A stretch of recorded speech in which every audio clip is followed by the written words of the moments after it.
आंबेडकर यांनी ट्विट केलं होतं की अजित पवार सारखा एक नेता जो बीड जिल्ह्याचा पालकमंत्री असला पाहिजे. तुम्हाला व्यक्तिशः काय?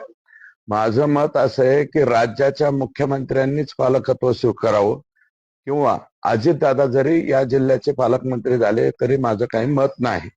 परंतु मला वाटतं हे दोघेही होतील असं मला वाटत नाही. कारण राज्याच्या मुख्यमंत्र्यांनी स्पेशली फक्त तिथे नक्षलाईट एरिया आहे म्हणून तिथलं पालकत्व, पण राज्याच्या मुख्यमंत्र्यांना मला वाटतं कुठेही डायरेक्ट पालकमंत्री होता येत नाही.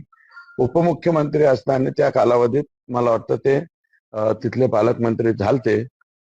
एकनाथराव शिंदे साहेबांनी काही काळ तिथे ते मला वाटतं त्यावेळेस नगर विकास मंत्री होते फक्त किंवा MSSRDCचे त्या कालावधीत.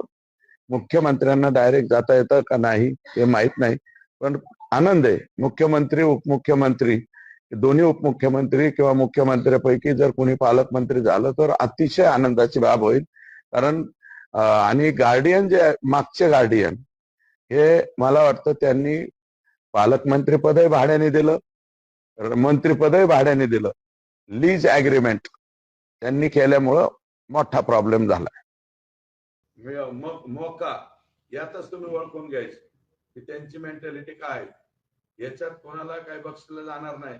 आणि माझी विनंती आहे तुमच्या माध्यमातून, ज्या ज्या लोकांवरती अन्याय झालेले आहेत, आता हळूहळू लोक यायला लागलेत, आमच्याकडे निवेदन यायला लागले, पण पूर्ण त्याची बी माहिती घेतल्याशिवाय आम्ही बी व्हेट स्टेटमेंट करणं बरोबर होणार नाही.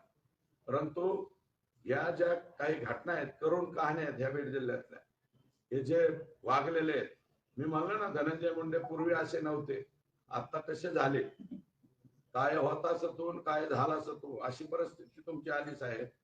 काय आणि याद्या देतो आता तुम्हाला प्रत्येकाच्या शिफ्टिंगच्या. परळून लोक उठतात, अंबाजोगाईला जातात, पुण्याला राहायला जातात, मुंबईला गेले, सगळे घरदार सोडून जय हिंद जय महाराष्ट्र झाला. हे माहित होत नाही का एक्स गार्डियन? कांदा तुम्ही म्हणलात की बजरंग सोनवणे ते कुणाचे मित्र होते, तसं ज्यांच्याबद्दल तुम्ही बोलताय ते तुमचे पण मित्र होते? माझे बी मित्र होते ना, परंतु बदलले ना. मी काय होता तू काय झाला, काही काळापासून बदललेत ना. अरे मी अजून सांगेल ना, पूर्ण डाटा माझ्याकडे आलाय ना. कोणाचे बी बदनामी करायची, कुणाला राजकारणातून संपायचं, कसं संपवायचं. माझ्या व्यक्तिगत बाबतीत सुद्धा माझ्या कानावर आलंय.